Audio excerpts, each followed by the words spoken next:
Hello, my name is Preston Webster. I will review a lesson planning process that is quick, practical, and effective, that supports both collaborative learning teams and Common Core informational text. Looking at the key elements of the teacher learning cycle, which are planning, teaching, and revising, we find most of what teachers learn and a lot of lesson planning efforts have little effect on classroom teaching. If you've struggled to implement new standards or strategies in the past, you're going to struggle here with Common Core unless you take specific steps to increase the connection between planning, aligning curriculum, and classroom teaching. Not all lesson plans produce results.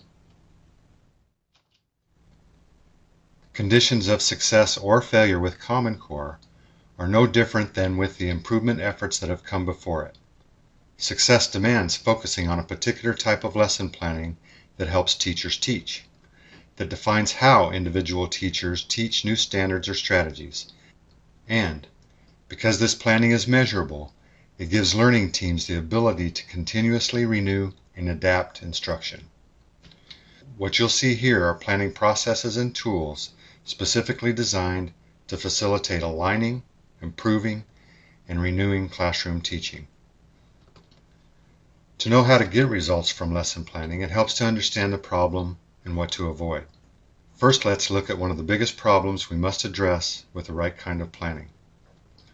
The problem we have getting results from lesson planning is directly related to the time issue. We don't have enough time for training, improvement, and lesson planning. So we sacrifice a particular type of planning, and our ability to improve has become an unintended casualty of this sacrifice. Our current versions of planning have adapted to adjust to the limited time available with the cost. We run out of time working in a natural sequence from standards and objectives to curriculum maps, units, and some lessons, but we are not finished planning and aligning curriculum. Somewhere around our work on lesson plans is where we often sacrifice critical details to complete actual classroom materials and define new teaching. These finishing details matter. They are the turning point for new teaching. These classroom-ready details may seem subtle, but the consequences of not finishing them are not. Planning and revising at this level separates schools that improve from those that don't. These classroom-level details bridge the gap between training, planning, and classroom practice, between what to teach and how to teach it. In a way, omitting this collaborative work on classroom materials is like building a beautiful car and then not putting gas in it. Curriculum might look good, but it's not going anywhere. Whatever training and planning time you have available, preserve and protect time dedicated to this level of finishing work. Moving on to the next challenge. There are many lesson planning processes and templates, and from each of these we end up with many variations and definitions of a lesson plan.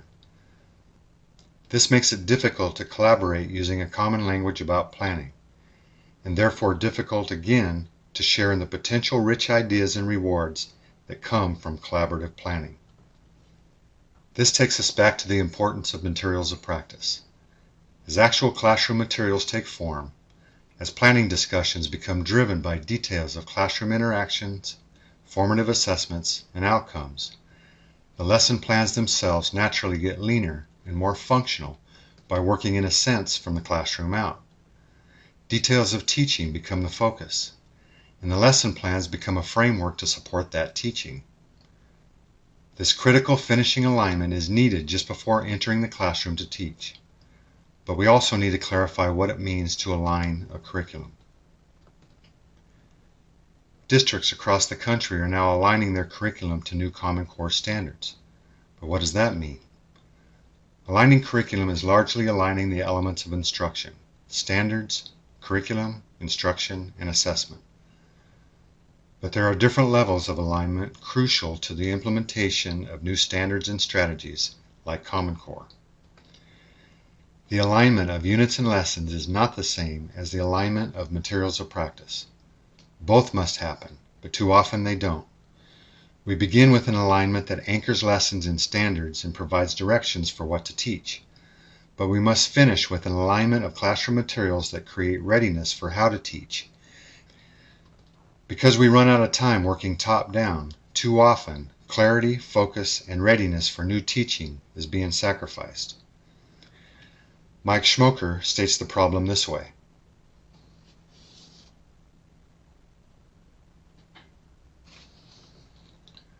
I've seen hundreds of units and lessons created but never taught as intended. That's because we failed to recognize the necessary readiness achieved through finishing details in classroom materials. Completing details in classroom materials, adding necessary clarity and focus, both curriculum and teachers become ready to teach. As teachers collaborate and plan through a quality beginning, middle, and end of a lesson, they are becoming ready to teach differently. If you're not getting the results you like, look right here for a solution. About the solution. Because we weren't finding a lot more planning time, we had to improve lessons using the time we had.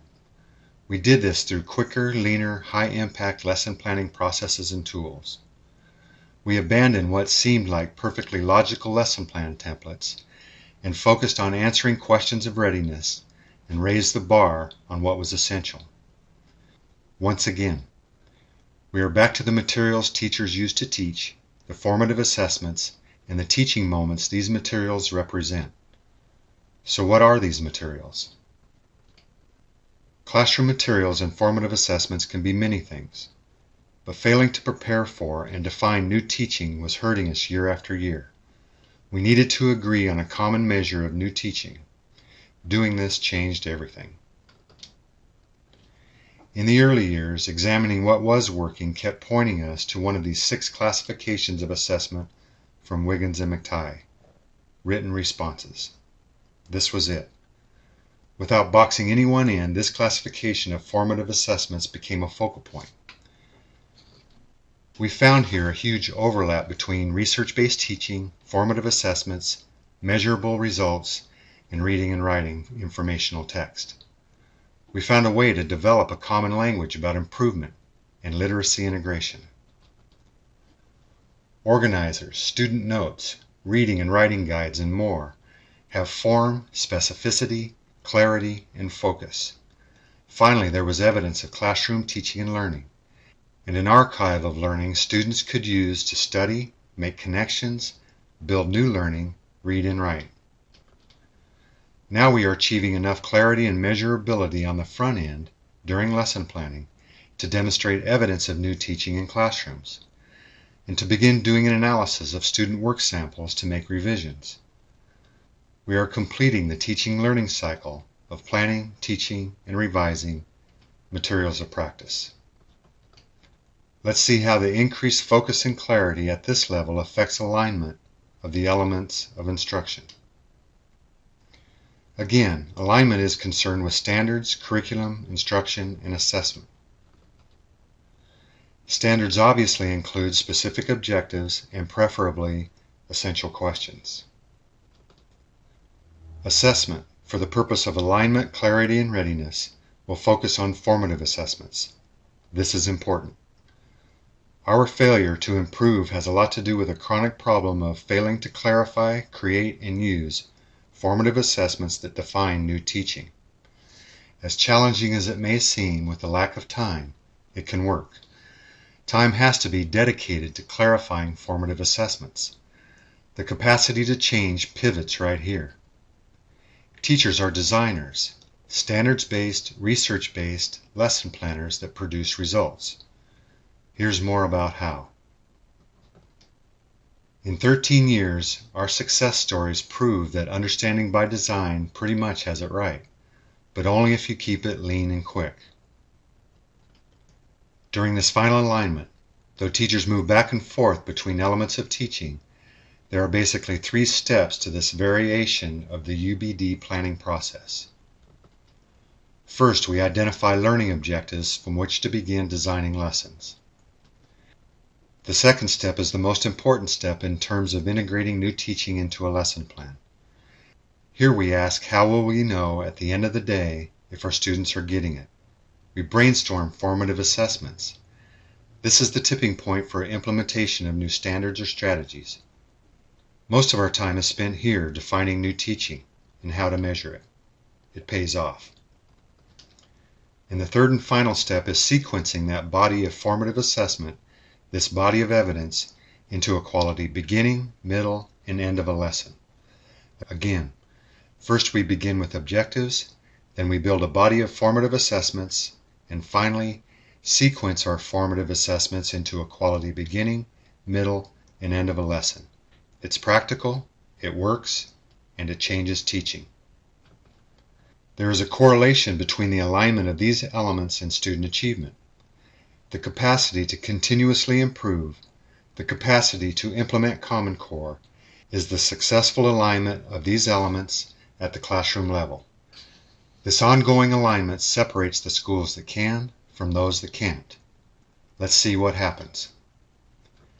Again, step 1. Curriculum alignment in the classroom is a non-starter unless there's clarity about objectives and preferably essential questions. Then step 2, the moment of truth for alignment and improvement. We begin a process of building a body of formative assessments. Work here begins the process of defining what new teaching is going to look like. Here determines classroom readiness for curriculum and teachers. This is where our teachers' creativity and passion shine when given the opportunity. Then they begin a creative dialogue about evidence of teaching new standards and strategies as they plan formative assessments and begin sequencing them into a flow. Organizers, KWLs, vocabulary ideas, concept maps, and more begin to add clarity to teaching. Added clarity almost always reveals irrelevant content that is removed, and focus continues to increase. A lesson plan begins to take form with this back and forth testing, fitting, and creating. Examining strategies for how to begin and end a lesson, teachers discuss and prepare for reviewing objectives, activating prior knowledge, pre-assessing, making connections, adding relevance, summarizing, and reflecting. With this approach, focusing on the alignment between objectives and formative assessments, we also find instructional strategies and curriculum are also being defined at the same time. Regarding instruction, in addition to strategies that reflect the beginning and end of a lesson, other research-based strategies are woven into this process, such as comparing and contrasting, classifying, organizers, vocabulary, reading, and writing. Finally, we work to make the needed curriculum, the materials of practice, ready to teach. There you have it. Standards, curriculum, instruction, and assessment are better aligned. Teachers are ready to walk into a classroom, teach with an improved lesson, and measure results. Considering the three-step process just described, you see how we end up with a lean, functional lesson plan that teachers customize for their own use. With materials now planned, filling in the details of the lesson makes sense. By the way, you need to watch the informational text video to see how we use informational text structures as a design element in planning. The result is materials that naturally support informational text reading and writing while improving teaching of content. Wrapping up, here's the worksheet that follows the three-step process of first selecting objectives, second brainstorming a body of formative assessment, and third sequencing that evidence into a quality beginning, middle, and end of a daily lesson plan. This next worksheet has proved very effective as we see things from three sources of design clues. 1. Our objectives. 2. Specifically where students struggle to understand. And 3. Our content. All offer design clues. Examined through the prism of informational text, these design and planning clues jump off the page. To help fill in what could not be covered here, there are more design and planning tips in the informational text video accessible on my website or YouTube. This works, and you'll find it creates a rich dialogue among dedicated teachers. Please feel free to contact me and I'll help you get started. Thank you for joining me.